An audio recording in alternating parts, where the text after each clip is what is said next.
Welcome to another session of Dance 2, where we talk about all things dance.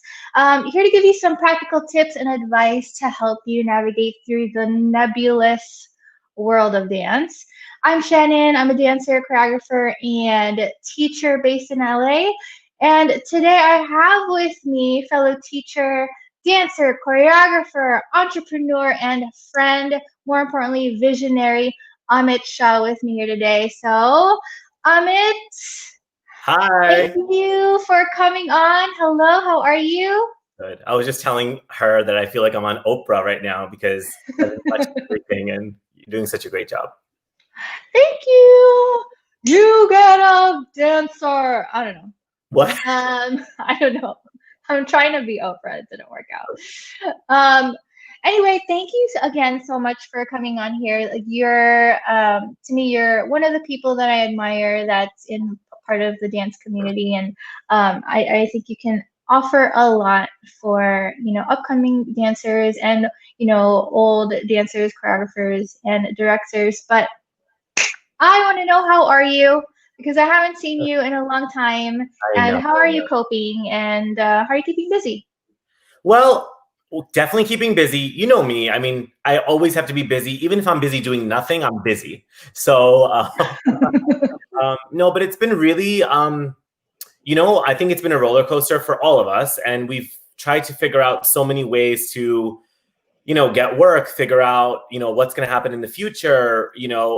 We're all working on new things, cooking more, spending more time with family, whatever it is. I think it's been very eye-opening, right? And I also think I think it was much needed. I mean, not the coronavirus part, but the whole taking a break part and just like breathing for a second, even though I know we're all hustling and trying to do everything and be everywhere and all that, but I feel like it's a much needed creative break. I definitely needed it. And I'm actually, timing wise, it happened so quickly, after our last show that we had in February. So yeah, I mean, I'm trying to look at the positive. Yeah, I was just thinking about you this morning, and I was thinking this is probably the most sleep he's ever gotten in the past 10 or 15 years. So I think it's just, even last night I went to sleep really late, but it wasn't like I was doing anything productive. Everyone's like, oh, you're so busy. I'm like, no, it's just because nighttime is such a good time. You get no phone calls, no texts, no whatever. It's a good time to just like, I don't know, be creative or just figure things out, right? Like last night I was watching like these Photoshop tutorials because I just love learning new things all the time, and just whatever it might be. It's all useful. I mean, eventually. So sometimes I'm watching cooking videos late at night, whatever it is. So I just like to be up and just like tickle my brain. Yeah, no, I know that from you for sure. Before we get started and get into the meat of the questions, for some people who may or may not know you, could you just talk a little bit about who you are and the things that you've done and accomplished as a dance artist? Oh my God, I hate these kind of questions. I know, they're the worst. Say, hi, I'm Amit. I'm a human. I love all things creative, and I just like creating things with people that I love and that I admire, or I have grown into relationships with through my work. And yes, I'm a dancer, choreographer. I don't really know what to call myself, to be very honest. I mean, that might be something that comes up later on in this interview, but I don't really know what I am. But I guess a lot of us wear a lot of hats, right, as artists. So I do wear a lot of hats, and I'm sort of an entrepreneur, obviously, have my own dance company, school, touring production, things like that. So I don't know what to say. Well, yeah, we can definitely. I've put these questions in categories, so we can start with as a dancer. I'm always curious about how dancers first get into dancing. So, how did you get started, and what keeps you here? So, like many Indians, dance is just like a part of our life, right? It's one of those things that we do with our communities, with our friends and family. It's always just part of our daily existence. And I think that's like what I love about, you know, having grown up in a family where we did do a lot of cultural stuff, because that's where I learned the most. I started dancing at home when I was 3 years old. And the story is my mom brought home like this Krishna costume. So if anyone knows, so Krishna is, you know, a god in India, or in Hindu philosophy. And so she brought home this costume and put it in a drawer. And I don't know, I used to take it out, wear it, and dance around the house and make people watch me dance at home. Obviously, I don't remember most of this stuff, but she was like, you know, when anyone used to come over, you used to make them sit down, and if they laughed or they like chuckled, you would start the whole thing again. I would go back in the room, re-enter, like the most. I was doing the most at age 3. So extra. I still am. And I know that at some point, you know, you were going to med school.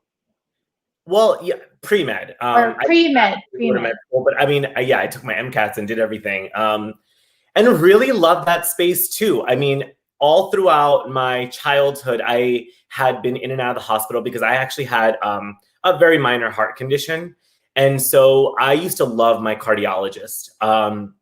She was amazing, and I like literally was infatuated by her. So I was like, this is what I want to do, and this is what I'm going to do.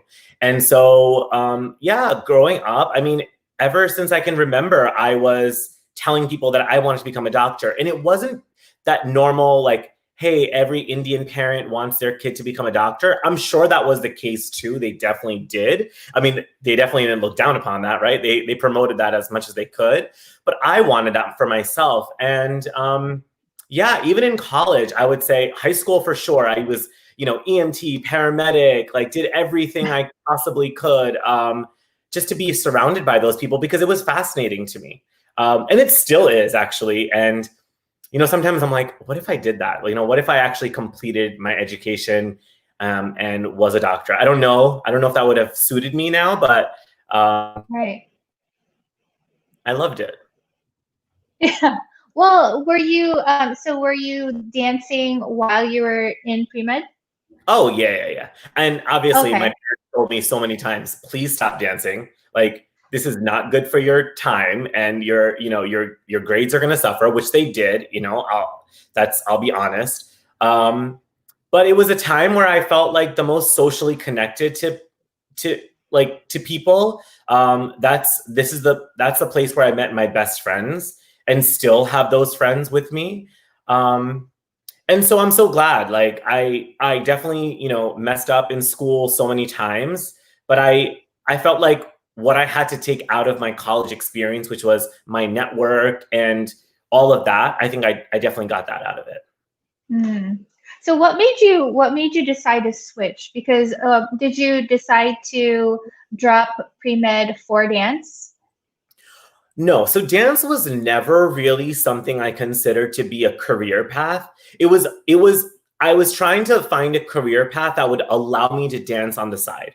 So, you know, so after the cardiology thing, I was like, oh, I'm going to do plastic surgery. You know, I have my own practice and this and that, because I was like, I can still be creative and maybe, you know, incorporate medicine. And then I started taking theater in college. So I ended up with a theater minor, because I was like, okay, maybe I just want to navigate this space and see what's up.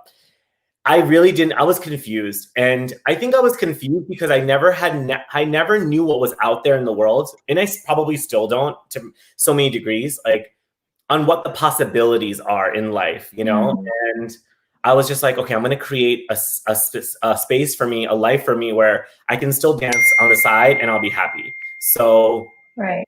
yeah, I mean, that's what I was trying to do, and I didn't really figure it out even when I graduated, because when I graduated, I was going to like take this year off to figure out, you know, do I want to do medicine and just get into medical school? So, What made you decide to start AATMA Performing Arts?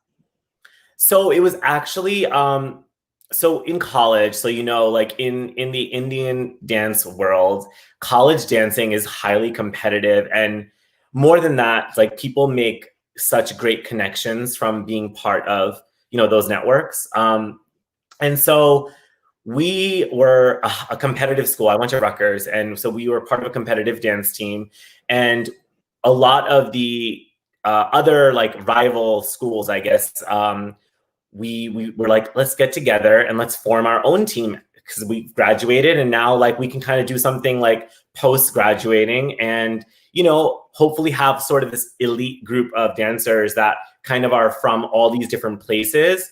And if we just put our brains together, we probably can do some cool stuff.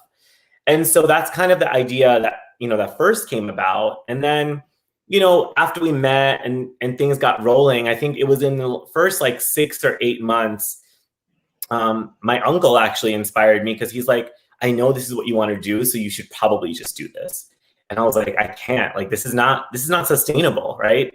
And he was like, no, it is. He was like, count my word, like you will somehow make a career out of this and it will be successful and I will invest in you. And at that time, I didn't even know what investment meant. I was like, sure. I mean, sure, I could get a fancy costume. Like, I would love to, you know, like throw me some money. I didn't even know what that word investment meant. But I was really lucky to have him and my aunt, I mean, his wife, and because both of them really mentored me in the beginning on not dance or art, but on business and how to create something for myself that would last or stand the test of time. And I learned a lot. I mean, I messed up a lot, but I learned a lot in those first couple of years of trying to figure out if this is a business. And I didn't even know what a business was, you know? My parents are not entrepreneurial. I didn't really have that experience. And so, yeah, here I was like trying to figure out, am I going to make it? You know, am I going to be able to feed myself, you know? Yeah. What were some of the things that they taught you that really helped you in the beginning? Well, I think in the beginning, it all comes down to like the numbers, right? So you always want to, you have to learn how to control expenses. I think one of the things, even now, you know, it doesn't matter, you know, how successful your company is, what, you know, what you have. A lot of startups, even now, like especially this new generation, millennials generation, you know, they spend so much money on the initial stages of marketing, and they want everything to be perfect, and it's a waste, and you'll drown yourself out. And I definitely made a lot of those mistakes throughout my time, investing in things that I thought were important, and later on realized that I don't need. So I think in the first few years, it was all about figuring out, what am I making per day? How am I going to make this? And I remember having these spreadsheets that were like crazy. And I was like, I don't even know what this is. But like, he was like, every time you spend a cent, you're going to put it in here. And I was like, okay. And every cent I would get in. So every day I would know, am I coming out positive or negative? And whatever it was, like so many of these little things that I'm like, wow, this is really, now I look back and I'm like, wow, that is what really helped me, because otherwise I would be a mess. And especially in this world of being an artist and trying to be creative, but also, you know, it's important for us to be commercial. Like, we have to sell our art. And that's what I learned the first few years. And I'm so glad that I was pushed. You know, sometimes he would say, come in for a meeting. And I'm like, I don't want to go. Like, I'm trying to figure out every excuse not to go and meet this man, even though I know he was doing everything for me. But I was like, I'm scared. I'm scared of numbers. I'm scared of business. I just want to dance. I just want to have fun. I just want to create. But thank God I learned as much as I could in that time. I'm still learning. Wow. Yeah, I find that, I mean, dancers are just amazing at what they do, and that's what we want to stick to because that's what we're most passionate about. But the reality is, if you want to make a living out of it, you have to know the business side of it. So, you know, do you have any, like right now, if you're talking to somebody who's new in dance, somebody who's really intimidated by numbers, do you have any recommendations on, you know, the easiest thing that they could do to try and, you know, figure this out for themselves? Absolutely. I mean, well, first I would say, and I hate to be like giving advice because I'm definitely still learning myself.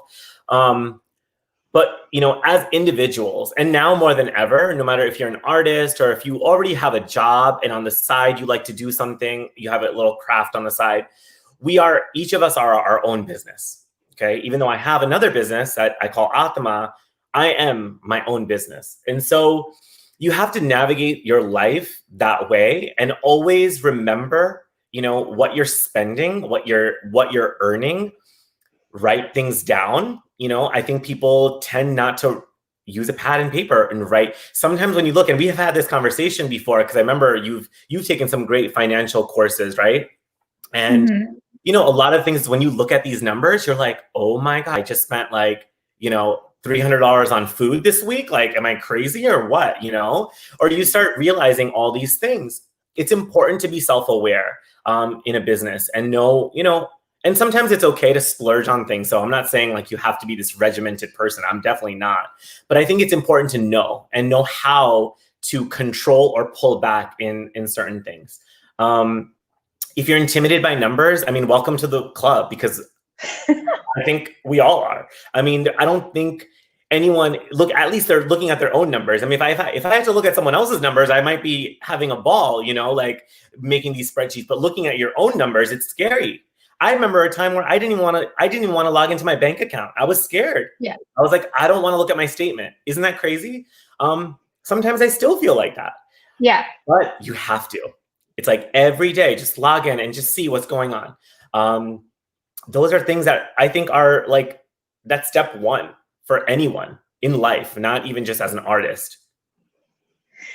Yeah, that's one of the things that I feel artists struggle with the most, for sure. And I think the biggest thing is just knowing, even if you don't make a change, even if it's really difficult for you to make a change, just know what you're doing. And that's the hardest part, I feel. Yeah, no, thank you for that. That's really. This is a great, this is why I love what you're doing. And I think what you do, I don't want to like sound like I'm boasting your ego here on your channel, but the thing is, I think what you do really sets an example. I mean, and I don't know if your viewers know or not, but I know you do a lot outside of just being an artist that really puts you in a position of power. And I think that's what people need to do. You need to learn.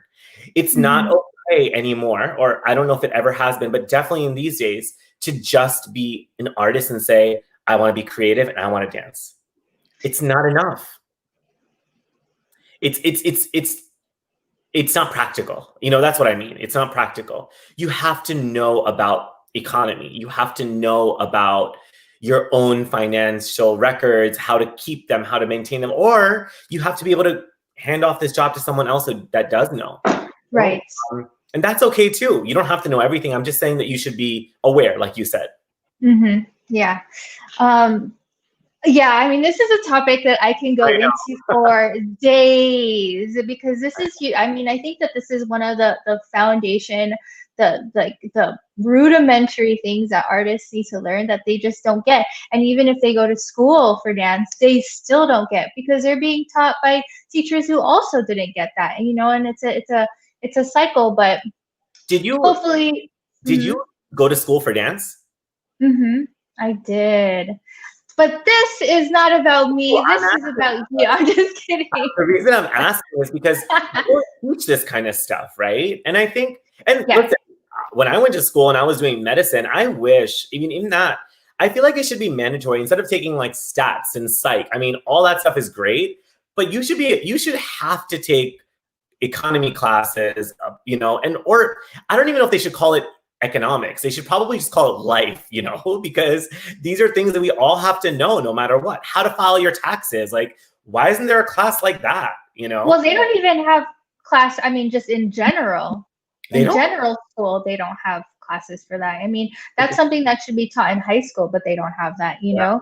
And then you're left with this, huge amount of student loan with no basic knowledge of really on in the world. So that's kind of, that's what's difficult. And for you actually didn't go to school for dance per se. You did it through just pure enjoyment. And I know that there are some new dancers out there who think that they can't be a professional dancer because they didn't go to school.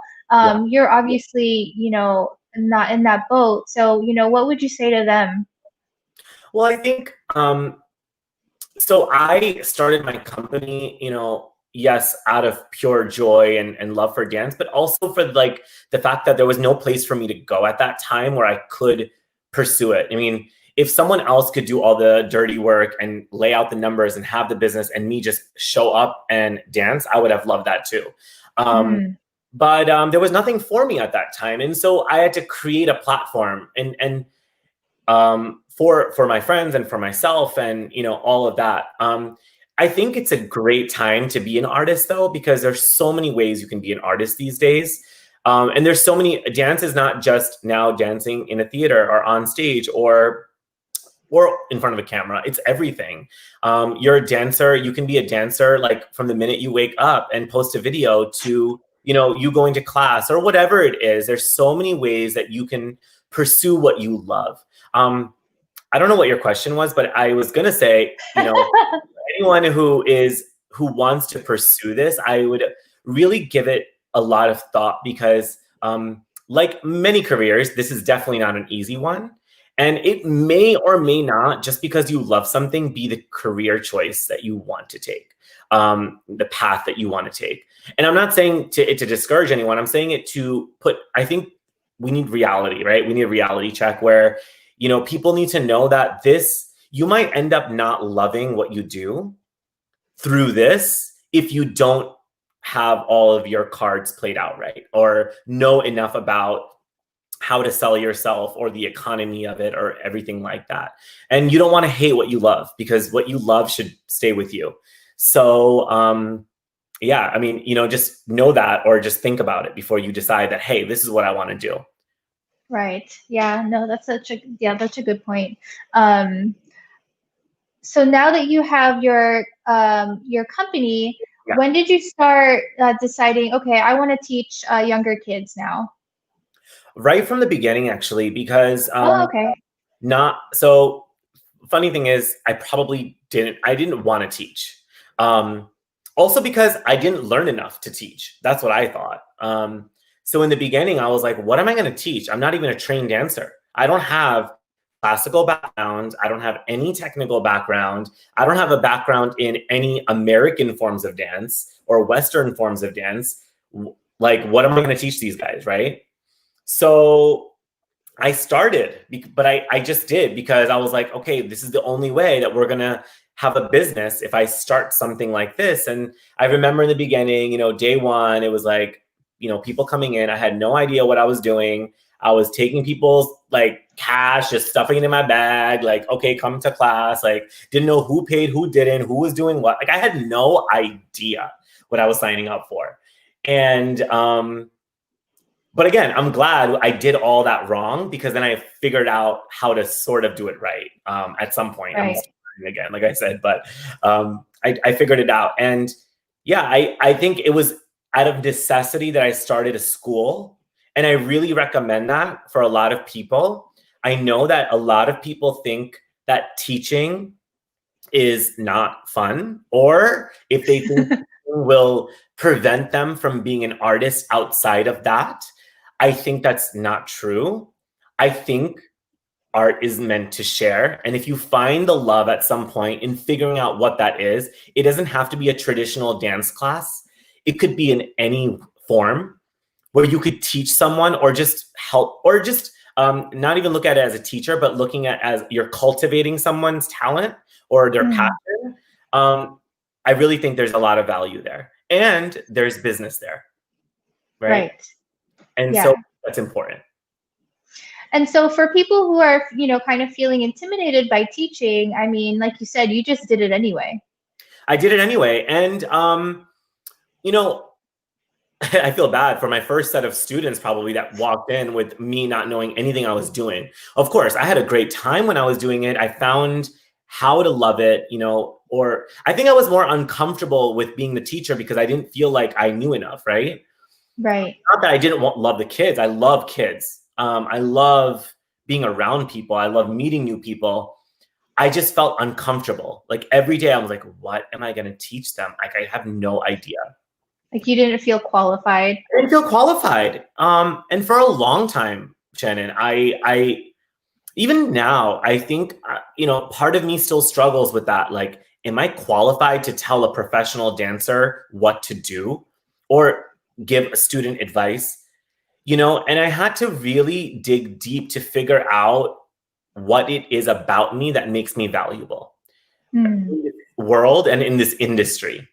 And I struggle with that all the time. I always ask my husband, I'm like, what am I good at? I have no idea.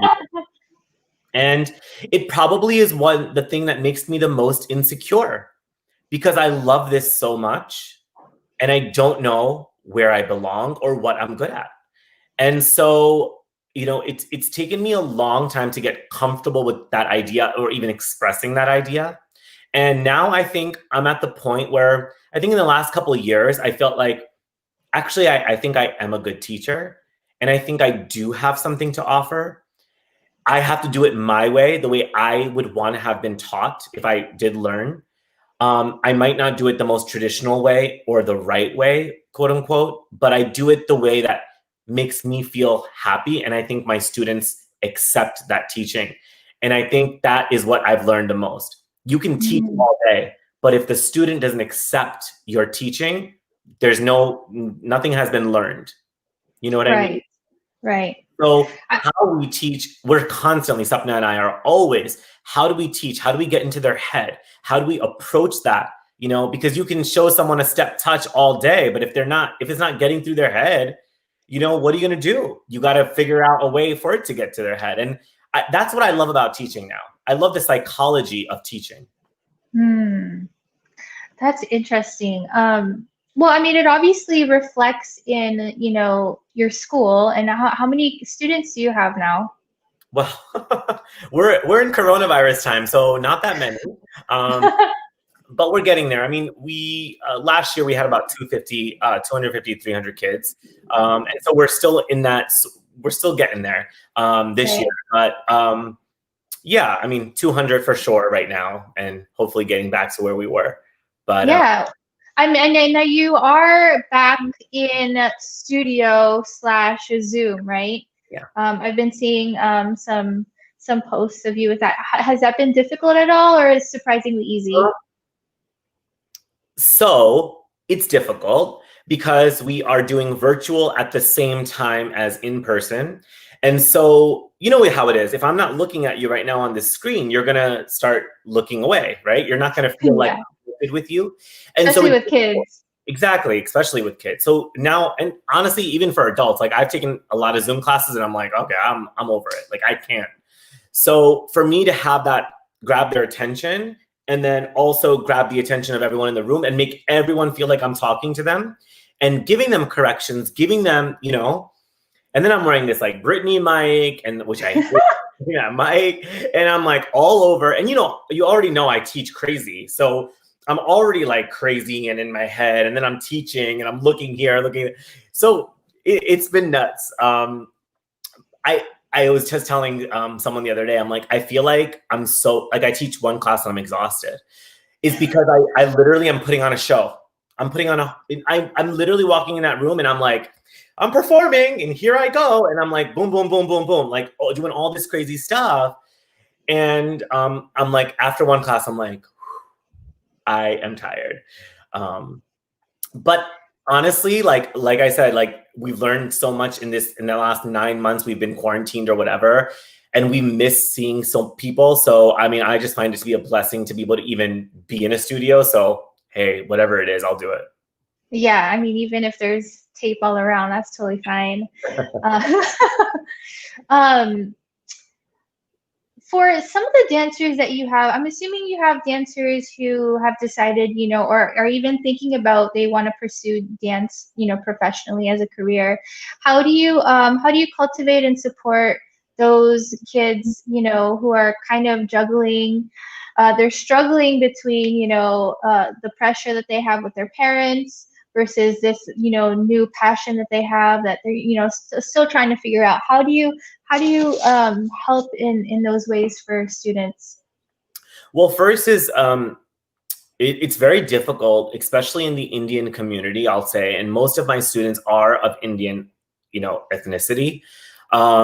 It's very difficult for parents to accept that their kids want to even pursue the arts, let alone dance or whatever, right? And I feel dance is, you know, one of the most difficult art forms to pursue as a career, but that's a different story. But if I do see that a kid is interested, you know, usually at that time, their parents have known that, okay, this my child loves this so much. And I think they look at us, you know, myself, my other teachers, as examples to think, okay, well, what is my kid going to be able to earn money? Like, are they going to be able to sustain themselves?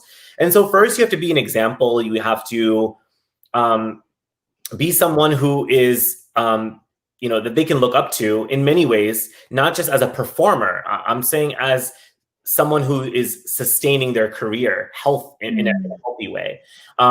Then on top of that, obviously, all the art stuff comes in, where you basically have to, you know, make them understand that this is a difficult place. One, you're going to get criticism and no's from everyone, including your teachers. And you're going to have to figure out how to get beyond it every day and keep going and soak everything up like a sponge, where even if someone says something bad, soak it up. Soak up the good comments, the bad comments, everything, and figure out how you want to be presented in this world. And figure out what you bring into the world, you know, and which is something I struggled with for so long. And I think that the kids need to understand what their strengths are and also what their weaknesses are. You can't just say I'm a dancer and I'm good at everything. It doesn't happen. You can't, you know, so you have to figure out what it is that you want and where you feel like you fit in, and then try things, and then obviously dabble in other things around that. But how do we cultivate it? I think beyond just being an example, it's very difficult. I mean, especially in a classroom setting, because we are just teaching dance in a traditional form, you know, teaching them steps or technique. But we now have a mentorship program where, you know, kids are learning from us. And now we're teaching them more about, you know, how to choreograph, how to view, like how to not just freestyle, but how to choreograph and take intent and, you know, put it into motion, basically. And so those kinds of things. And then also about lighting, how to put on a show and a performance and what things to do. I think those are the things that the kids need to learn from us, at least. I mean, hopefully they'll learn a lot more in school, but yeah. Hopefully they'll learn a lot more in school. Oh, yeah. I hope the system changes a little bit. I mean, it has to. Yeah, I really hope so too. That's kind of the hope here with these conversations. You have these amazing dancers who are in this world, and then I've seen them, you know, you've seen so many people struggle and then they just quit. And I'm like, oh my God, you know, it's like, and it's always because of money, right? At the end of the day, it is because they love it. They love it. It's just, they can't navigate that space. And it's unfortunate. We lose so many talented dancers and other people because of that. And I mean, one, that shouldn't be the case, but, you know, two, there should be, you know, a huge importance placed on money. Because the fact is, you know, as we talked about, dance is not something, it's not a profession that you go into because you want to be a millionaire.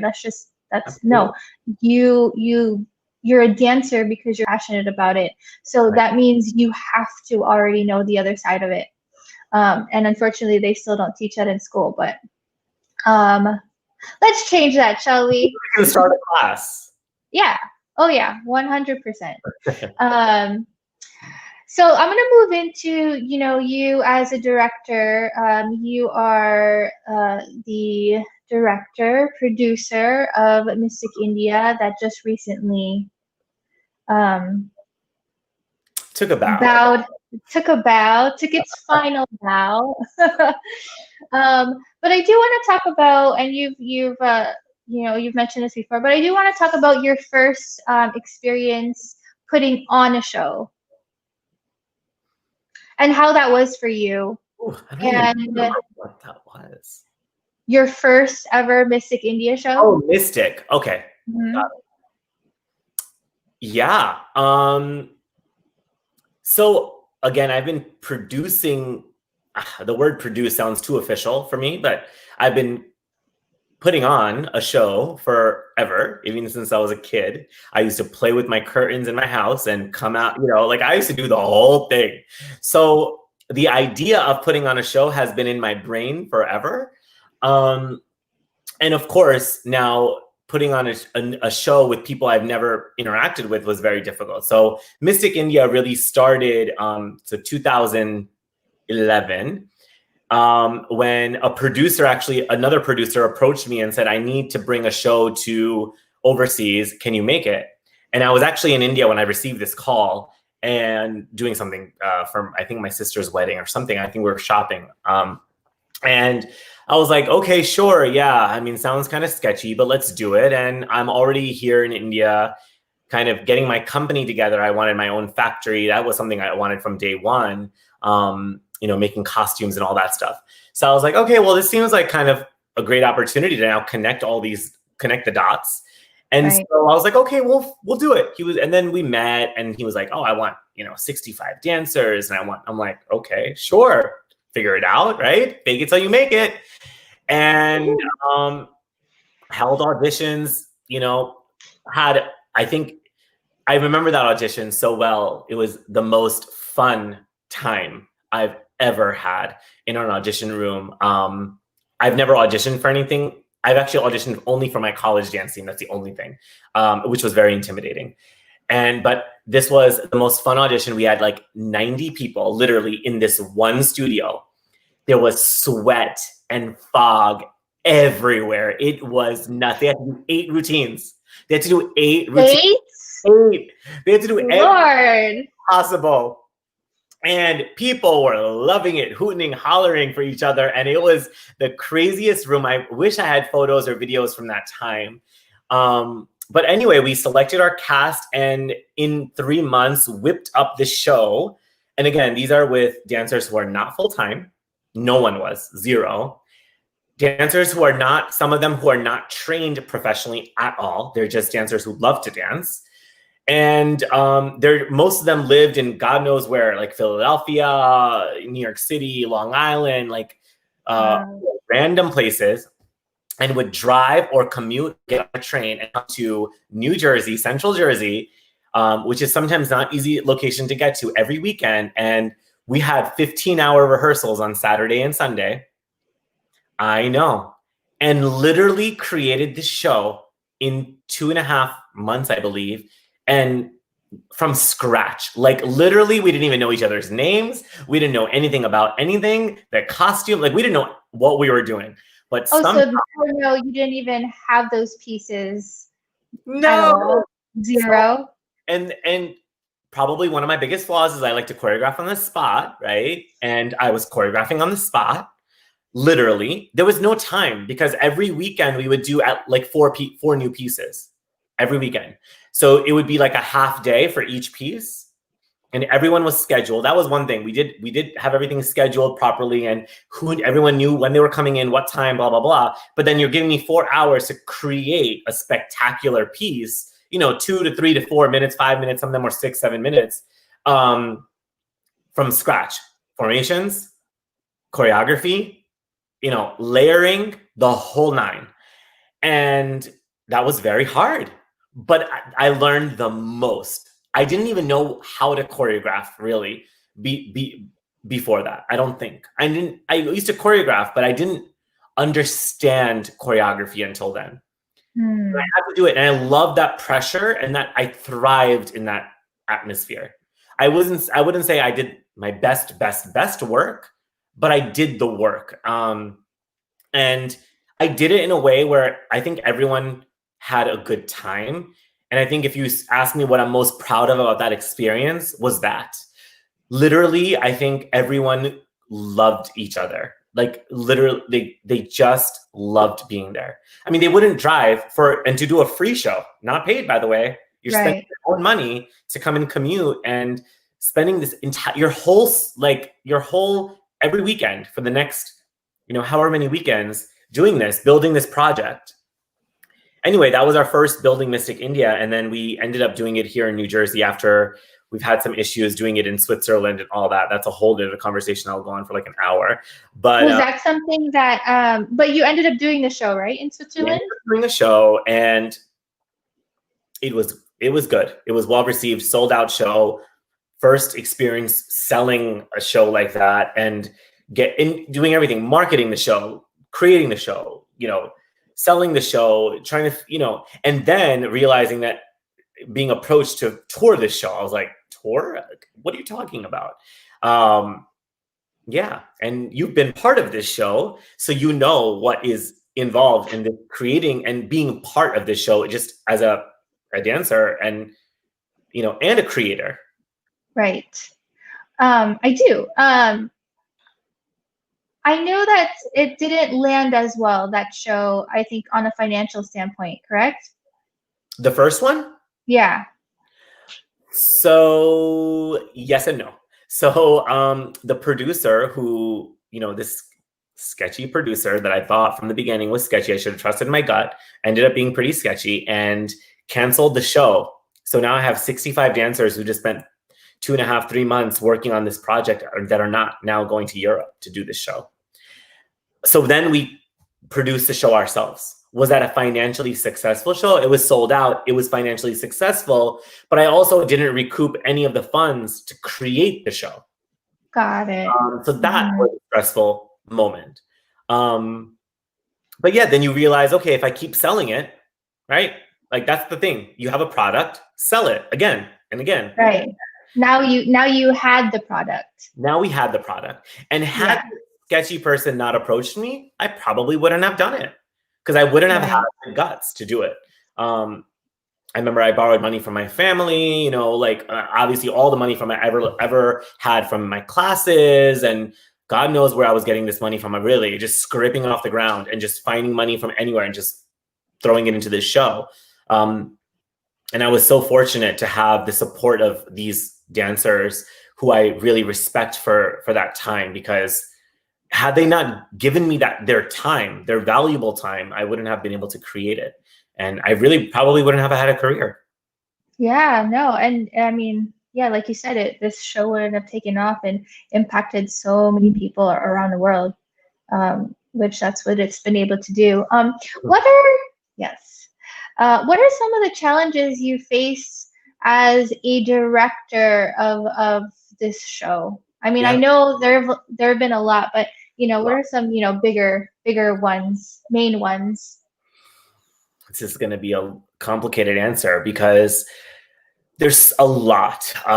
One of the things off the bat is I have never been a dancer in a sense where I was working under somebody and I had to deliver their vision to them, right? And so I didn't know enough about that. I still don't know enough about that space. So my approach to everything is just do it, keep doing it. We're going to just keep doing it. We're going to make it great. And if we can make it great, and we all are great enough to do it. And so we just have to, be on the same page. We have to keep working, obviously, not knowing that this dancer is not going to be as invested, or even if they are invested in my show or my product, don't have this time, and they don't have the physical, no one has that physical capability of giving everything all the time, every day. That was a very difficult lesson because, again, like I said, I was coming out of a situation where I had been dancing with my friends who I was lucky enough that did give me the time and respect, and didn't say a word back, even though they probably should have and could have at that time. So now to have professional dancers who really are so talented that, deserve to have a voice in this situation. I'm still learning that. And you guys are the ones who teach me. I have to be willing to learn, and I'm still getting there. There's still so many things that I have to learn. But I'm so fortunate to have, all of you guys who continually give me those lessons, and being a director is nothing more than just being the person to be motivated. You have to be motivating everyone. You have to keep everyone feeling the same energy, that vibe. I hope I can do that now. I hope I've been trying to do that. I love working with dancers, and I love creating. I thrive in that atmosphere. If you give me the time, I'm going to meet you there 110%. And I believe in my artists. I want to give opportunities. That's like the thing that I am most proud of, is giving everyone an opportunity, no matter what, no matter how short, tall, chubby, skinny, whatever. Like, nothing matters more than just being there in that moment and creating. And that's my biggest flaw, but that's also where I thrive the most. Yeah, I think that's one thing, for the people who have been fortunate enough to be, either in AATMA or in the show, that's something that we can all agree that we've taken away from, is just the magic that happens in the rehearsal. And also not just that, but the community that happens within it. And because of that, I feel like you do cultivate a space where, people can express themselves well. And because of the content that you have, the choreography that you put on the bodies, it's a very memorable experience, and a very pleasant one. So thank Yeah, no, you. listen, it's not always great, but I No. think, and I'm still learning, and I am absolutely the first to admit that I have so much learning to do about being a director of dancers of this caliber, and figuring out how to manage time and resources. That is our biggest lesson. Beyond that, the community is something that I think is our biggest accomplishment. Not even the show. I literally look at your channel and I see so many familiar faces. I look at so many companies now and I see the same faces. Do they necessarily want to dance with me anymore? May or may not. I don't know. But I think they're at least pursuing something. They've learned something. They've grown in some way. And I'm very proud of that. And I give all the power to them to continue and hopefully create a space for somebody else one day. Right. Yeah, absolutely. Looking back at, Mystic India, what other improvements do you feel you could make, should you decide? And I know that you're kind of thinking about creating another show, for that. What improvements could you make for that next show? Yeah. So like I said, like when we first created the show, it was we just literally, it was like we threw up and it was the show, like that's what it was. Then we over time, and 9 years later, the show had toured. We're still trying to figure out, how do we make this possible? Like, it's not even possible to tour this show. It's so difficult. I think if anyone has seen the show, you may or may not realize, I don't know, it's a very hard show. It's not about the choreography. It's not about anything. It's just a collective, it's the accumulation of everything. The number of costume changes, whatever it was, right? And I think now I'm like so ready to start fresh and say, take a deep breath. Let's just start from the beginning. Forget all that. Let's just, whatever I learned, I absorbed. I absorbed everything again. I absorbed what everyone taught me, my company, my dancers, my other co-choreographers, whoever it was that taught me, even the people in venues that taught me so much about being on top of certain things or being flexible with certain things. Knowing when to say, no, this is my show and I'm going to do it this way. And being like, no, it's fine.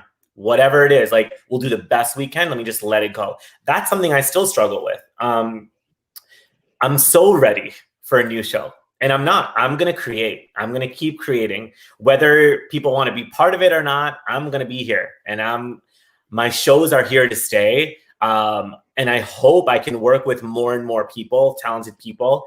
And I hope that I can give them a safe space that is reflective of the 9 years that I've learned so much. And I hope that it'll be a happy place. I think more than anything, Shannon, now after this pandemic, especially, and having closed 9 years of Mystic, I'm like, I just want to be happy, and I can only be happy if everyone is happy. That's just how I am. That's how I am as an entertainer. If you come to my house and I'm cooking for you, and that's how I want to be in my company. I just want to have fun. I really do. So do I. And I can't wait to dance with you again. So hopefully. I know. When is this gonna happen? I really hope that we can It's not like, have masks isn't anymore pretty soon. Huh?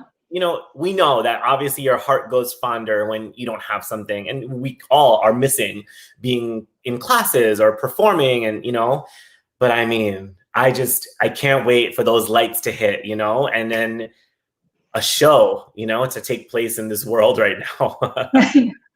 I could really use one right now. I want to shift because I just realized, wow, we've been having a great conversation. Yeah, I feel like I could go all day with you.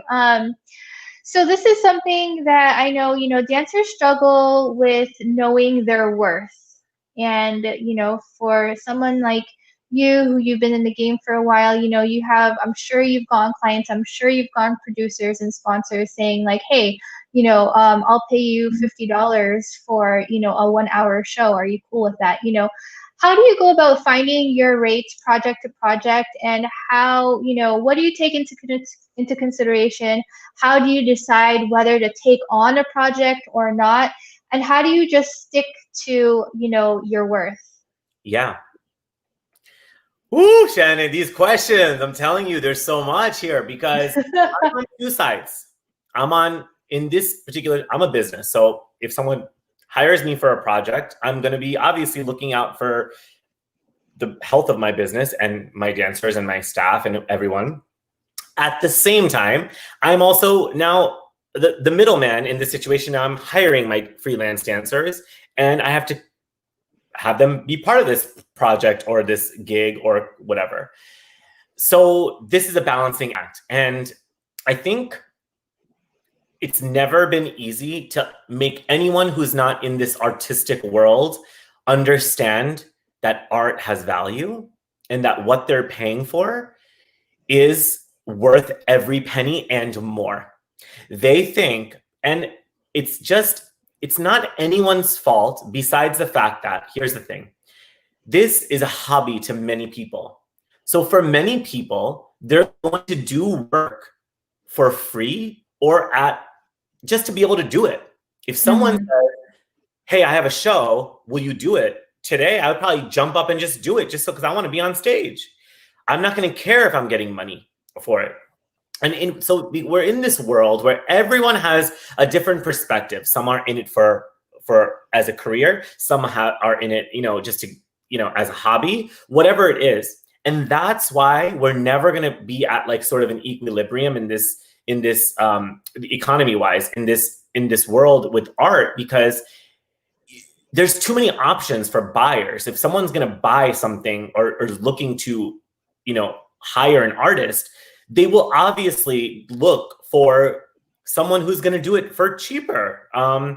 That's always what's happening. And so I think what it comes down to is, like you said, knowing your value, having a sort of a fixed price point for your time, but also being sort of flexible, because sometimes it takes doing a project for free, or not even for free. I don't like to use the word free. The project is not for free. You're not getting paid, but what you're getting from it, the experience. And I'm not saying the promotion thing that everyone says, I'm just going to promote you. I'm saying use it as an advantage to hand out your business cards, network with people, put on the best possible show you can, so that everyone in that room is looking at you and they're going to hire you. That is something you have to do. And I know it's very tricky because people say, hey, do this, it's going to be great promotion. Well, sometimes you don't need that promotion, and what they're saying to you is not a reflection of your worth. That's for sure. Just know that. What they're saying to you is a reflection of what they think world of entertainment is worth, which to a lot of people now is not worth that much, you know? I mean, for example, even shows we watch on Netflix or Amazon or whatever, you know, we get to pay $10 a month to watch so many fantastic things. It's actually nothing, you know, and the amount of time and sweat and blood and hard work that goes into creating these things. So the idea of art is so skewed in so many ways. So you have to put together a package. And I think that's what I've figured out how to do a little bit, is how to package something in a way that now will explain to you that this is worth this much money. And if it's not, you know, say bye. It's okay. But you cannot, I think, and even as a producer, I tell my dancers, don't hate me. I'm literally just a messenger. Though I can say no to work, or I can try to just give you work. Like it happens with Mystic all the time. It's not as profitable as people might see from the outside. But it's like, do I stop or do I continue? Do I continue to just give as much work as I can? Or do I just say no? It's very difficult. And every situation I have to analyze and figure out, okay, is this going to be worth it? Most of the time, if I feel that I'm being respected on a human to human level, money is not really where I'm at today in my life. I'm here to continue to develop, you know, and grow as an artist, and also give work to other people. As long as my dancers are fed, as long as my company is moving, I don't care if anything comes in it from me today. I wasn't like that years ago. And I had to be very difficult with a lot of people to be able to earn the privilege to get paid a certain way, you know, and many times feeling guilty about it, because I'm like, I could probably do things for cheaper, but I just can't. I just have to. Yeah, I mean, obviously, yeah, they call this opportunity cost. You may not get monetary, you know, money from it, but the opportunity costs of it, you know, you're investing in your future depending on these projects. So that's also something that you have to take into consideration. It may be free, but what are those opportunity costs that you're going to get from it? So just to add to that really quickly, because it's important. I know that, so I'm not here to say that free work is all good, right? Like we know that. But I think right now the perception in the arts world is that like, I'm worth this, and that sounds good to say. But I think people have the wrong idea on that. I think I agree that you have a self-worth and you should 100% do what you're comfortable with. But I think just to be loud and say, hey, I'm worth this much, it's not enough. You have to understand that there is a lot more to the economy of producing a show, or to someone for a wedding or whatever. Right now, like let's say we're in a pandemic, we're all going to accept work that is a lot less than what we think our worth is, right? That's just, we have to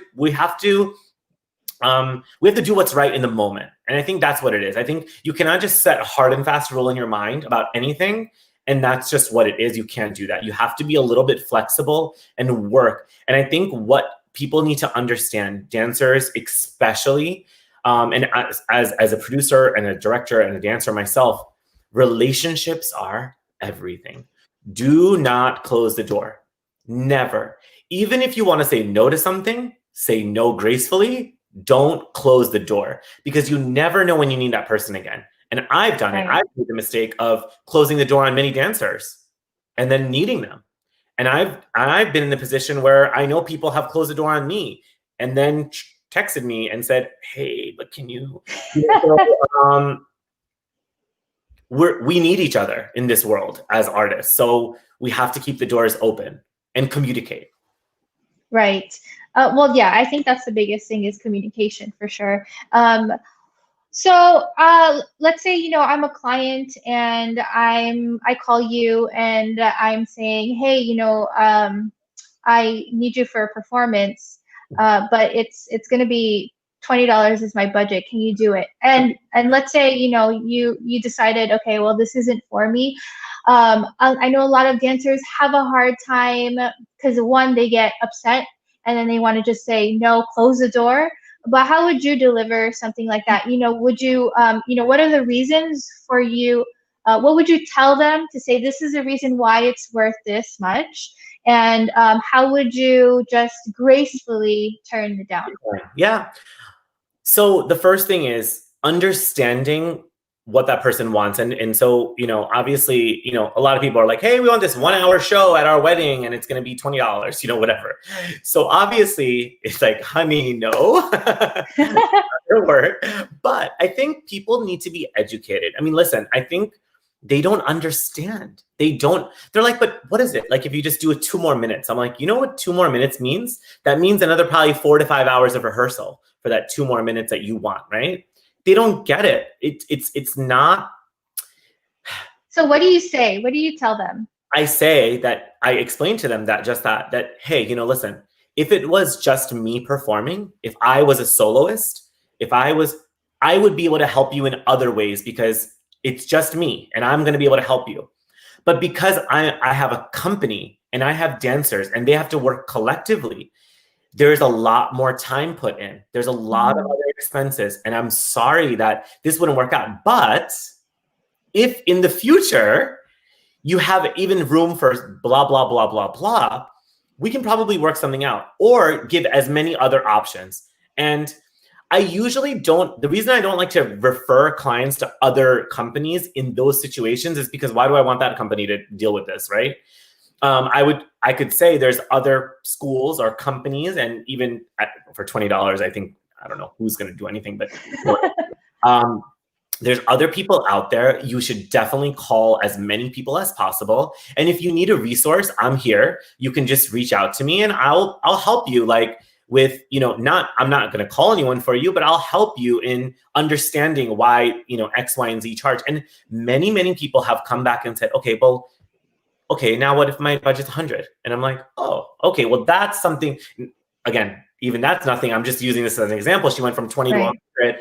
A lot of people will come back because they will start understanding. And if they don't, they don't. But at least you can't get offended. I think that's the thing. You can't get offended. I understand we're all in a difficult space where we all want everyone to understand our value, for sure. But being a bitch is not going to get anywhere on the phone. You have to educate. If anything, that person will tell their friends, and now other people know what you're worth because you said it. And whenever I give anyone a discount on anything, right? And even if it's a dancer, let's say I'm hiring a dancer and I'm like, guys, I need you to do this because of this, or I'm getting from a client that there's an explanation. Listen, this gig is really different, but these are the circumstances. You want to do it or not? It's up to you. With the client, same thing. These, for your budget, I'm just going to have to do this, this, this. There's no room in, you can't get everything for nothing, but you can get certain things. And so, it's a game. It's a game. And I think I like actually that game because it makes me understand what's going on out there for people. If you just put the phone down, you're never going to understand what people are thinking and why they're thinking that. Right. Keep the call going. Talk to these people, make them understand. And maybe eventually you'll start realizing, doing 5, 6 times, you'll start understanding, you'll know what the other person's going to say before they say it. And if you start speaking that way, if you start speaking their language, most likely they'll end up trusting you. And, building that trust and keeping that relationship going is important. Never want to close the door. Never close the door. That's really, really great advice. I didn't realize it's been an hour and I have 20 more questions to ask you. So I'm going to leave all of that. I don't want to rush through and I also don't want to take up more of your time, but I do have 5, 6, 7, 8, Shannon, or what? We are doing 5, 6, 7, 8 if you have time. Only if you have time. I have dedicated my day. You have given me so much of your time, Shannon, in life, that I will give you a 5, 6, 7, 8 anything. Well, I definitely would love to have you on for another one. I love this 5, 6, 7, 8 thing. I'm like, I can't do 5, 6, 7, 8. But I'm so slow with my answers that I don't think I can ever give you a short one. Let's go. No, that's totally fine. So before our I said I love talking. And you do too. I do too. Of course I do. I miss love talking our sleepovers, Remember New Brunswick? Oh, what Yes. times. Such good times. Yeah, I miss you. I miss you. Like, we don't have to dance. Let's just hang. Yeah, no, let's have a Zoom session. Anyway, so before we get to our 5, 6, 7, 8 fire questions, I do have an Instagram question for you. Sure. And this question is, since being openly gay, has this affected your career or business in any way, positive or negative? Positive. Very much. My mom told me when I first came out to her, she was like, how is this going to affect your business? She really thought it was going to hurt. Honestly, people love it. They really do. You know, it's not that. I just think they're just like, oh, somehow I feel like I've gained a little bit of approachability because of it, which has helped me. I love, like I said, I love people and I love talking to people. I think people always have thought that I don't like talking to people, maybe because I'm a little bit private in certain things, but when I can open up, I really like to open up. But I think people have, and a lot of people have messaged me saying, like, that I've known for years, just say, oh, I feel like I finally know you. I'm like, oh, I thought you already did know me, but I'm so glad that this makes you feel like you really know me now. But cool, I'm into that. I want you to know me. So it's all positive. That's great. That's amazing. And congratulations to you, by the way. I think what an amazing experience you've had this last year. Huh?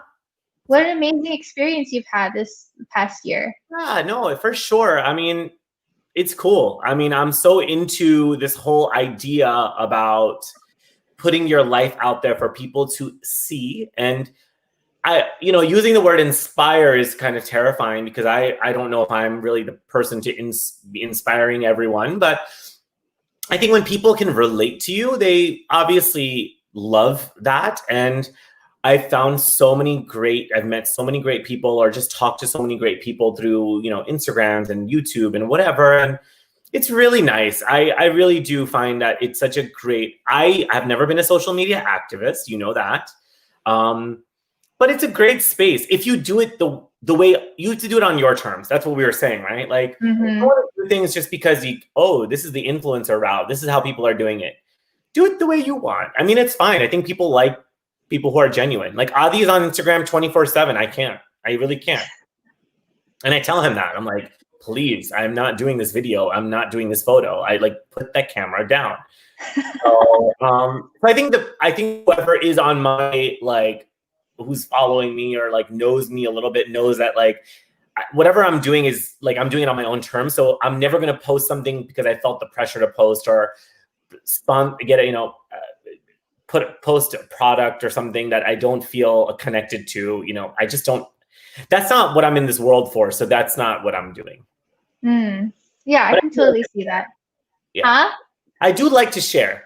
I found that to be really therapeutic for myself too. And healing. Yeah. For sure. Okay, well, on to our 5, 6, 7, 8 questions. My first question, and these questions change, by the way. So I know you've been listening to other interviews, but not all of them are the same. Huh? Okay. All right, let's go. First one, do you have an extremely embarrassing dance moment? I do. I have so many.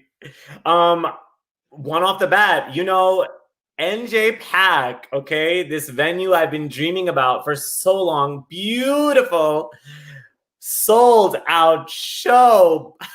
The snow comes down on the stage. Everyone is slipping and sliding on this stage. I mean, I didn't fall, luckily, but it was embarrassing. I mean, I didn't even perform. I just got off the stage, ice skated off the stage.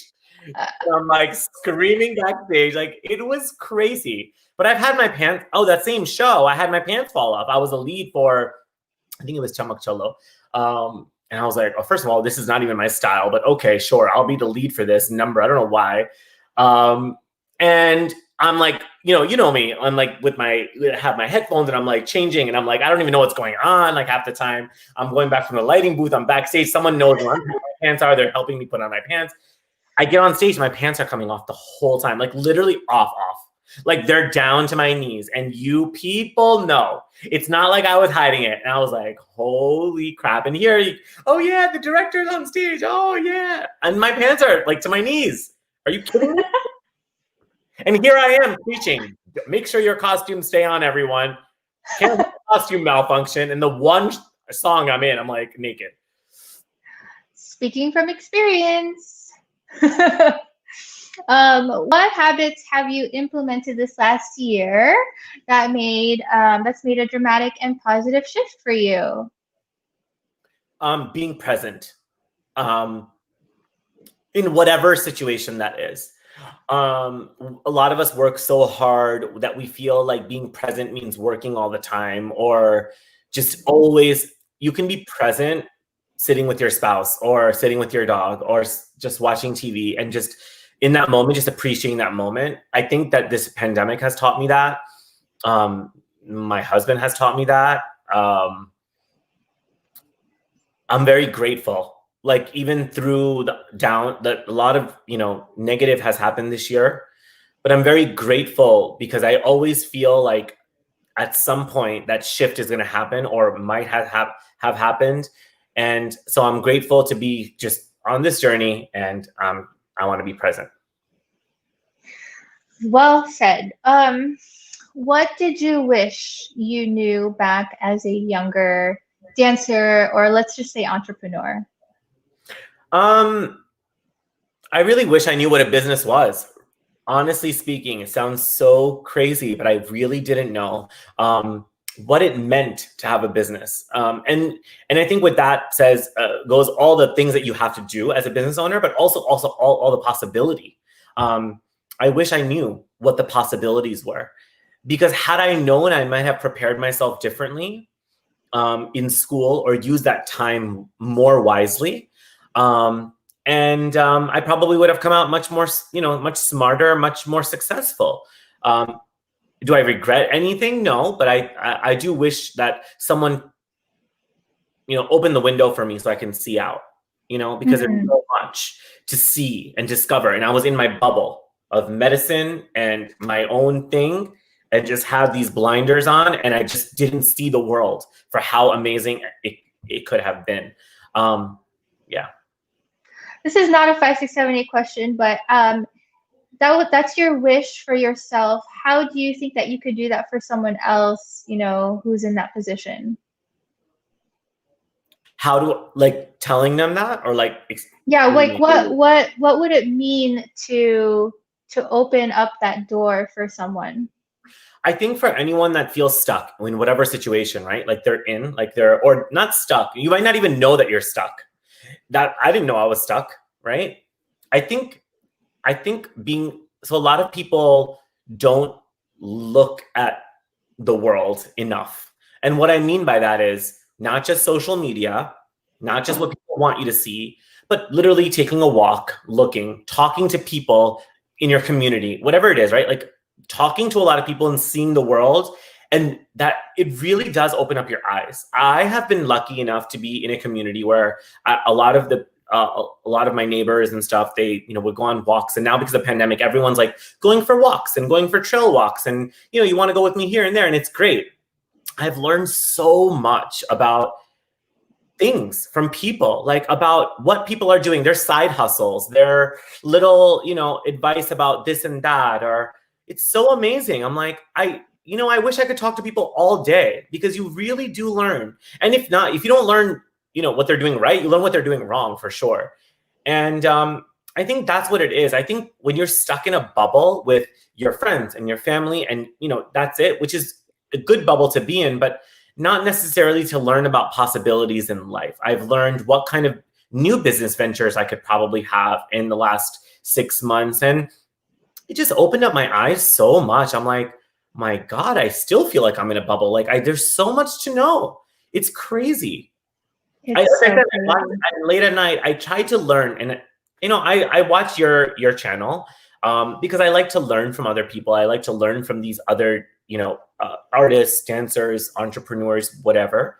Doesn't matter, what level of success they're at or whatever, but whatever, like there's words that people say that will just stick. And I think I like to absorb those things. I watch dance videos, but more than dance videos, I watch cooking. I watch, and I've figured out that even in a situation where I feel like I don't belong, I can extract what I need to be able to somehow enhance my life, if that makes sense. I'll be watching a show and I'll say, how she explained that, I should be able to explain this dance step that way. You know what I mean? Like it's just crazy. I think the world has so much, and growing up, I was really in a bubble. I felt like I was sort of stupid. Like I didn't even look out there. I didn't see enough. Now I'm like always trying, like, where can I get more info? Who can I talk to? So. Yes. I love this, by the way. What is the best pieces of advice you've gotten? That relationships are the most important. And my uncle taught me that when he was first teaching me about business. He said, what's the most important thing about your business? I said, money. I thought that's what he wanted me to, say, right? I didn't think it was money. I didn't even know what it was. And he's like, no, relationships. And I was like, okay, whatever. Now I realize, and I really I'm not great at texting and calling. I'll tell you that. And you know that. I know it. But like I said, I like to be present. So when I'm in conversation, or when I'm in a moment, or when I'm in, whatever situation, I really want that relationship to go beyond what we're physically doing at that time. And I think that the reason I've gotten to where I have is not because I'm talented or because I have, the guts to do things. It's because people somehow believed in me. And I created a space where my relationships with people helped me navigate and overcome so many things. Did I do everything on purpose? No. But I was very appreciative of people, really. I mean, it might not seem like it as a director because I'm very, very appreciative of who's helped me figure this whole journey out. And I think that even nowadays, through this pandemic, I'll tell you, my students and the relationships I have with their parents, right? So I teach the kids, their parents, I don't necessarily have to have a relationship with them, but the number of, WhatsApp messages, or people invite me over for a drink in their backyard or whatever, and just like little things, you realize that you build a community and that these relationships are going to carry forward for so many years beyond these kids being in my school. So all of those things are so important. I think that's what I'm most proud of. I know, because I know that's one of your questions. And I know that is what I'm most proud of, is the relationships I have and the people who are in my life. And the people even who have left my life that have had an impact at the time that they were here. Yeah. That's something about you that I admire a lot, is you have such a will of steel. And I want to know where that comes from. Yeah, you do. You're a visionary, and you have a vision for something, and you commit to that vision, and you go for it. And whereas there are some people that easily could give up. They come across a little hump, and then it stops them. Where do you think that comes from for you, compared to other people who just don't go as far as you do? I'm not a pessimist, but I always expect the worst to happen. So when something good happens, I'm like, oh, that happened, So for me, when things go wrong, I'm like, okay, like I'll just figure it out, because I've never expected everything to go right. Like, you know what I mean? Like, and I know, like, you might even see that from me directing the show or the company, is my outlook towards things is always to figure out how to overcome it. And sometimes that comes at a fault where I'm like, time, or like, if you just do this, like this will happen. Like, whatever. And sometimes I can't look back and like just change it instead of trying to like make it happen, you know? Mm-hmm. But I just have always felt like I could just make it happen somehow. I don't know where that comes from. Like, I don't know where I get that from, or if that's even something I consciously think about. But for sure, my sister just told me that like last week. She was like, I really admire that about you.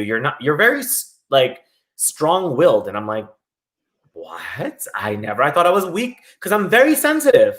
I'm a very sensitive person. I take things to heart very easily, but I guess I just keep going no matter what, because I don't know what else to do. I always like to be busy. I like to be busy. And so I'm going to keep going. I don't know. All right. Just keep going. Yeah. Well, okay. I just have a couple more questions for you. What's the worst advice you've ever gotten? Oh. I don't know. I usually forget if it's advice that I feel like is not.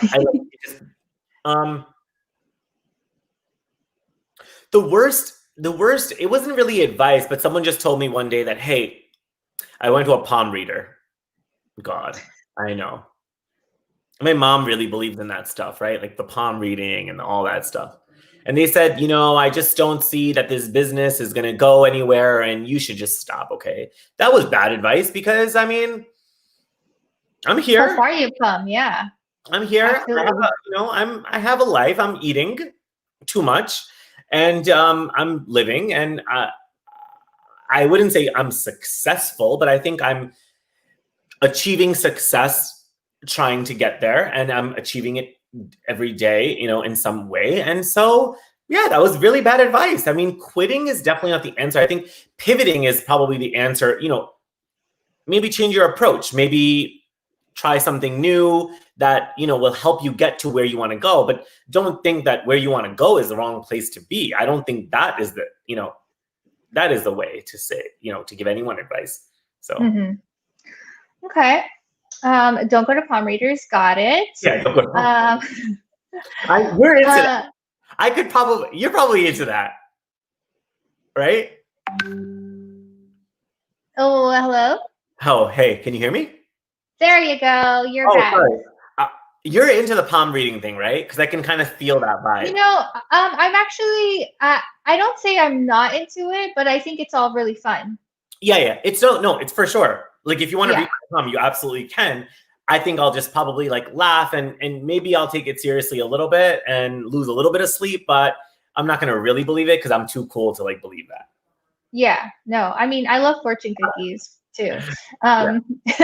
Okay, last question for you. And I would love to have you on again so we can talk about like more specific and in-depth, because I do feel like you have a lot to give and to share. But what are you working on now? What projects are you working on right now? So creatively, I have been working on a show that has been in my mind for like 6 years, believe it or not, and 5 maybe. And it's been in the script writing phase. And honestly, the pandemic made me less motivated in the beginning for the first 3 months, I would say. I just was like, I wasn't in the mood. I had time, but I wasn't in the mood to like continue. I was like, screw it. I'm not doing this. Is like not. I'm now slowly getting back into the creative process, I think, in my life. And I think a lot of that has to do with me now starting to teach. And now I'm kind of in that space and the right headspace, and I feel positive. So I feel like, oh, I can create now because I feel better. I can't create just because I have time. I have to create when I feel good and my head is there. So I've been working on this show. That's gonna happen. Part 2 of Mystic India is gonna happen. It's not gonna be what it has been in the past, but it will be something that I think is the newer audiences would hopefully appreciate. And so I love live shows. again, the economy isn't there for live shows. And especially right now, that's the space that we're in. I've talked to a lot of performing arts centers and producers, and people are just like, we don't even know where we're ever going to get funding, because right now they just don't know where, a lot of places are just shutting down. Yeah. Obviously government funding for the arts is like always been an issue, but now even more so. And, I think people are uncomfortable, obviously going to a live show, even when they start again, it's going to take a while.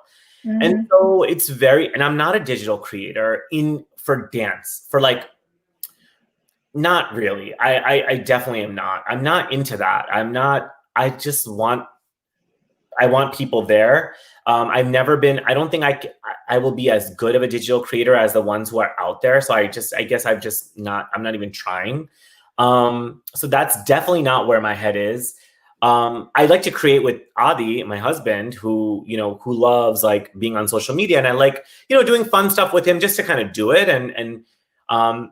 But right now I'm actually working on my business. I'm really focused on my school, working on creating platforms for myself to, no matter what the situation is in life, where we have a pandemic or whether, the economy is not there, how do I get myself in a position of power so that I'm always safe and my family is safe? And I'm working on a new business for that. We just launched it a few weeks ago. I can't really talk about it too much and it's just more because I just want it to be successful before I even tell anyone I'm doing something like this. Right. So yeah, that's where I'm at. But creatively, for me, I'm like all about like music, and like if I find inspiration from somewhere or whatever. I haven't found anything that I'm very attracted to or feel connected with, but my show is being written, and I think that it's 100% something that is going to, keep me busy and motivated and inspired for like at least another couple of years before we, launch it. So I'm saying a couple of years now, but it sucks because I was hoping to launch in 21, but now it might be 22. Right. Yeah.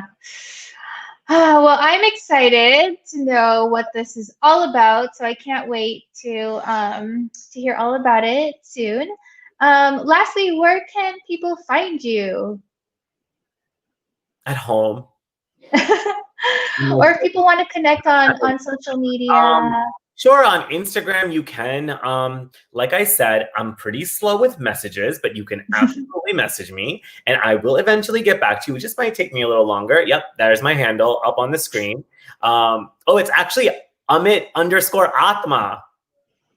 Amit_AATMA. Okay. Some people think, at AATMA Performing Arts is my company, and at Mystic is show, but whatever.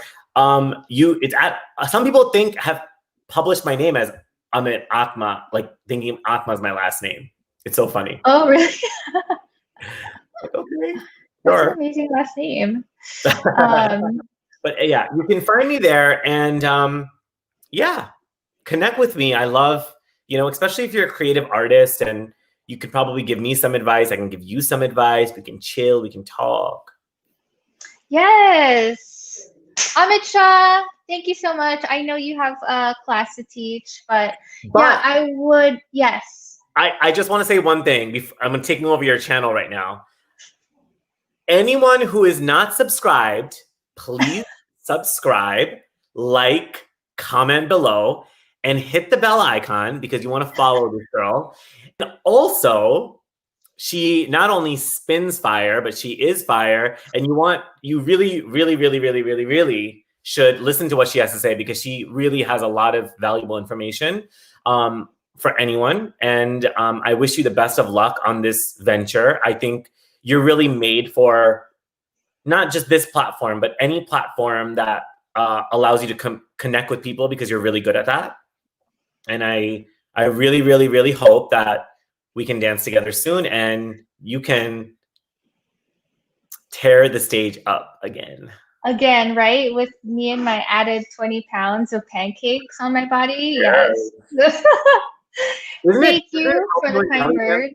Does it help you in belly dance to have a little bit of more, like more? Well, it makes you definitely feel the reverberations more, that's for sure. Oh, hey, it's all positive. Yeah, it's all positive. So thanks again, Amit. I adore you, and I do hope I appreciate everything you do for your community, for the dance community at large, and I wish you so much more success. I cannot wait to see what other amazing things you do for the world. Thank you. Yeah. All right. I will see everyone next week. Our guest next week is going to be Kumari Suraj. So stay tuned. Whoop whoop. Bye, Amit. Bye.